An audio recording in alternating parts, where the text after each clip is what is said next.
News, General Aliraza Tangziri, who heads the Navy of the Islamic Republic's Revolutionary Guards, declared that Iran had full control of the Gulf and the Strait of Hormuz that leads into it. Tangziri further emphasized that the Islamic Revolutionary Guards had the capacity to block that strait effectively, blocking crucial maritime shipping between the east and west. The comments by the Navy commander of Iran's Revolutionary Guards came after Iranian President Hassan Rouhani has suggested that his country could take military action in the Gulf to block other countries' oil exports in retaliation for U.S. sanctions intended to halt its sales of crude oil. To thwart such threat from realizing, the United States has maintained a fleet in the Gulf to protect the crucial oil shipping routes. This part of the world is very important. I mean, mining is more effective in the choke points. And in this region, there's a lot of choke points. You've got the Strait of Hormuz, you've got the Straits of Bab el-Mandeb, you've got the Suez Canal, all of which could choke off the free flow transferred goods over the water. Meanwhile, Iranian President Hassan Rouhani held a phone conversation with his French counterpart Emmanuel Macron, during which he urged Paris to give guarantees on banking channels and oil sales, as well as in the fields of insurance and transportation.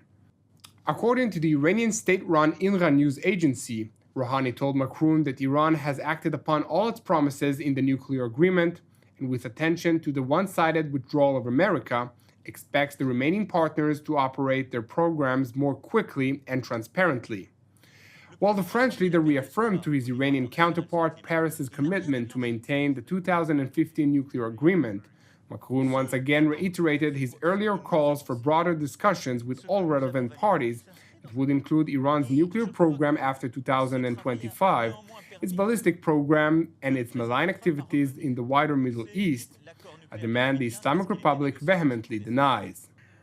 In response to the Iranian report of their phone conversation, President Emmanuel Macron announced in an annual speech to France's diplomatic corps that Paris will do everything so that the talks help avoid a serious crisis in the months ahead. On the matter of Syria, the French president stressed that keeping President Bashar al-Assad in power in Syria would be a disastrous mistake, although noting that it was not France's duty to assign the country's future leader.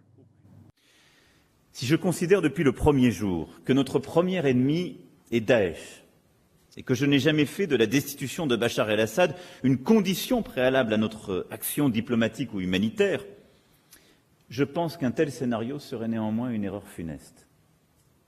Qui a provoqué ces millions de réfugiés? Qui a massacré son propre peuple? Il n'appartient pas à la France de désigner les futurs dirigeants de la Syrie, pas plus qu'à un autre pays. Mais c'est notre devoir et notre intérêt de nous assurer que le peuple syrien sera bien en situation de le faire. Macron further warned that the present situation in Syria is alarming because the regime threatens to create a new humanitarian tragedy in the country's northern region, Idlib.